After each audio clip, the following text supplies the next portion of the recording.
Hi children, how are you? Hope you're all doing good. Fine. So let's start this session with prayer. Close your eyes, join your hands, and listen to me. Asatoma Sadgamaya Tamasoma Jyotirgamaya Mrityomamidam Gamaya Om Shanti Shanti Shanti. Fine, children. Now have a deep breath. Breathe out slowly. Once again, deep breath. Breathe out. One more time. Breathe in. Breathe out. Fine, children. Now rub your hands and have a gentle pressure on your eyes. Thank you, children. So, shall we start our session? Right. So, what did we saw in last sessions, that is previous sessions?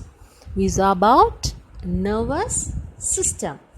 What does the nervous system comprise of? It comprises of brain, spinal cord, sensory organs and nerves through which the sensory organs, brain and spinal cord can communicate with each other. Among these organs, brain is considered as the active member, right?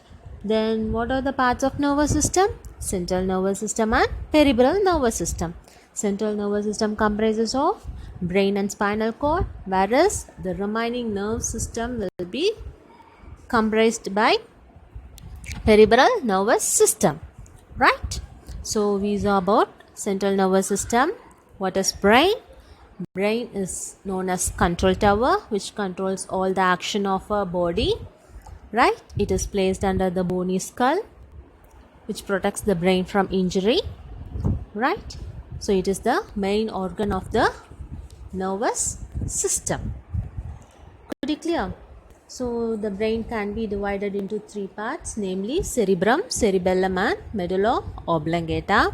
Cerebrum is the large part of the brain, large portion of the brain, which is used for speaking, writing, walking, etc. Thinking. Okay.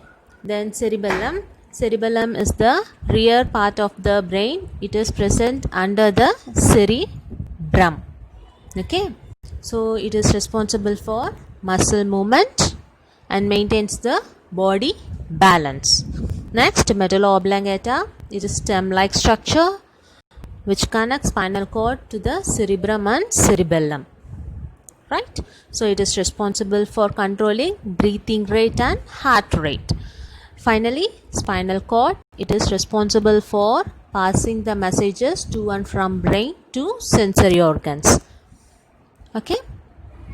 So it is present at the middle of the back. Could you clear, children? Next we saw about peripheral nervous system, sensory nerves, motor nerves and mixed nerves. Sensory nerves transfers the messages from the sense organs to the brain. Motor nerves transfer the messages from the brain to the sensory organs. And finally mixed nerves perform the both functions of sensory nerves and motor nerves.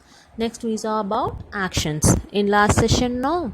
Right. So actions are of two types, right? Those actions that we planned and do, which means before doing some action, we will think first and then perform those actions. That kind of actions are called voluntary actions.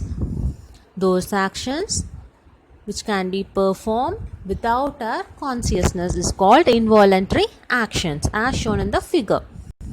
Suppose we start to draw incense, we first think what to draw like that. So that is a voluntary action. On touching a hot pan, withdrawing the hand suddenly represents the involuntary actions, right?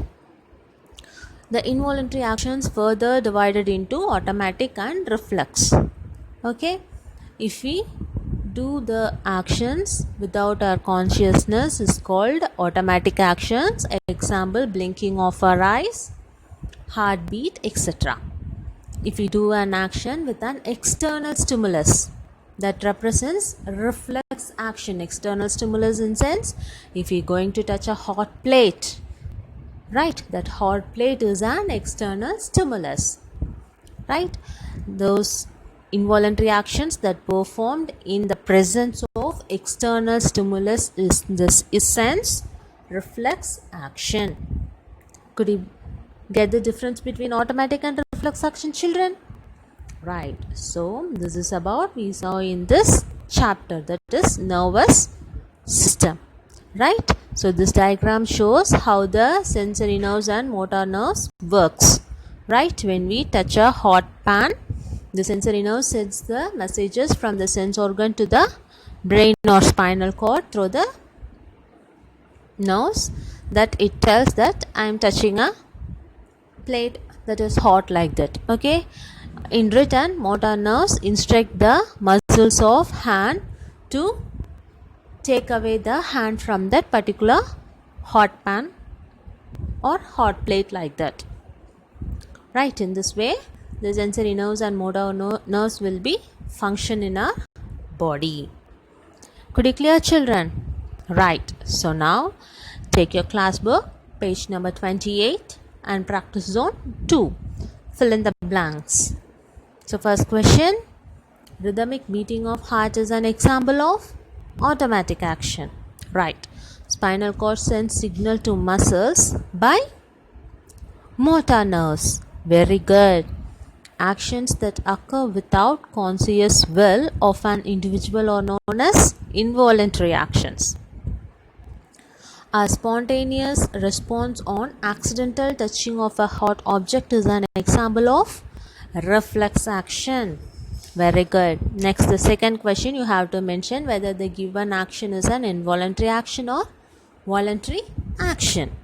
Could you clear, children? So first question, circulation of blood, it is involuntary action. Throwing stone in the pond, it is a voluntary action. Beating of a heartbeat, it is involuntary. Blinking of our eyes, this too involuntary. Then pulling off hand from a thorn, this is also involuntary action. Could you clear? So now your homework part. So note down the homework, children. Complete the questions 8 and 10 of your workbook. Right? 8th question will be available in page number 17 and 10th question will be available in page number 18. Right? So do your homework and upload your work in Google Classroom app. Don't forget to upload. It is necessary. You will be awarded for those works that you have uploaded in Google Classroom app. Would you clear, children? So don't forget to upload your homework. Till then, stay connected, stay safe. We can meet in the next session. Right? Bye.